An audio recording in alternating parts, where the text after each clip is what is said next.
নমস্কার। আজ আমি রুই মাছের ভাপা রেসিপি নিয়ে চলে এসেছি। রুই মাছের ভাপাটা কিভাবে আমি তৈরি করব তোমরা আমার সাথে থাকো আর দেখো। প্রথমে আমি মাছটাকে অল্প নুন,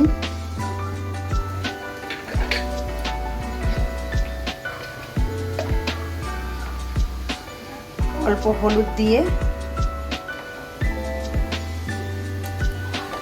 এটাকে ভালো করে মাখিয়ে রেখে দেবো।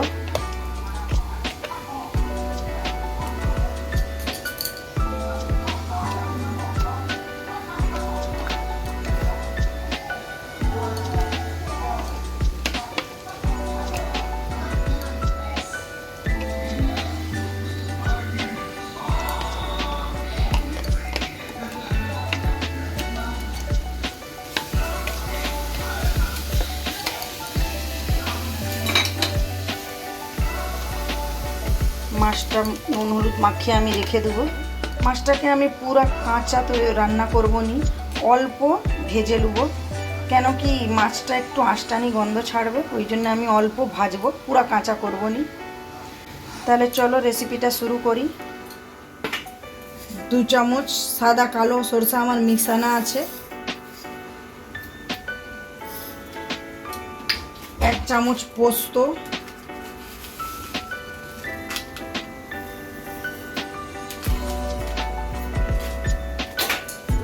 2টা কাঁচা লঙ্কা,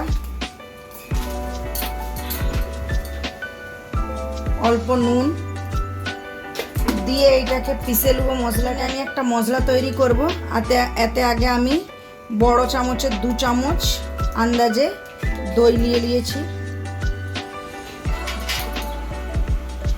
মশলাটা আমার পিষা হয়ে গেছে, এই দইয়ের সাথে দিয়ে দেবো। এতে দিয়ে দেবো 1 চামচ হলুদ গুঁড়ো, দেবো একটু সরষের তেল,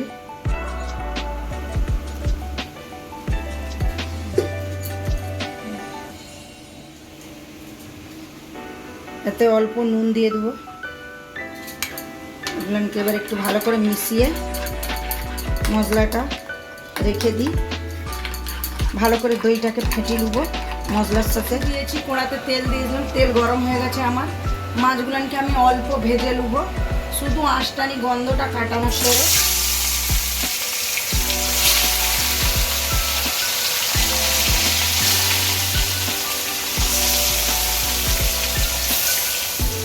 সব মাছগুলোকে আমি একবার করে উল্টে নেবো।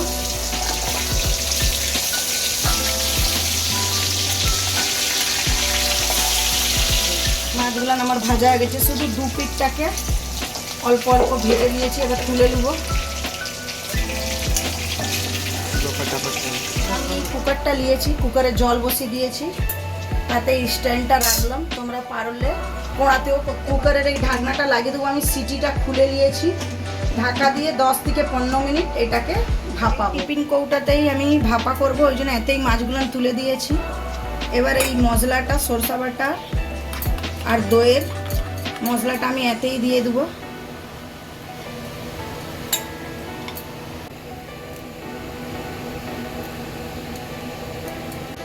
মাছগুলোকে ভালোভাবে এই সরষার মশলাটা দিয়ে ঢাকা দিয়ে দিতে হবে।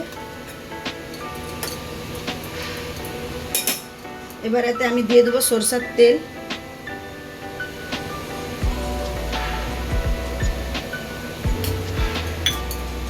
দেবো 4টা আরে কাঁচা লঙ্কা,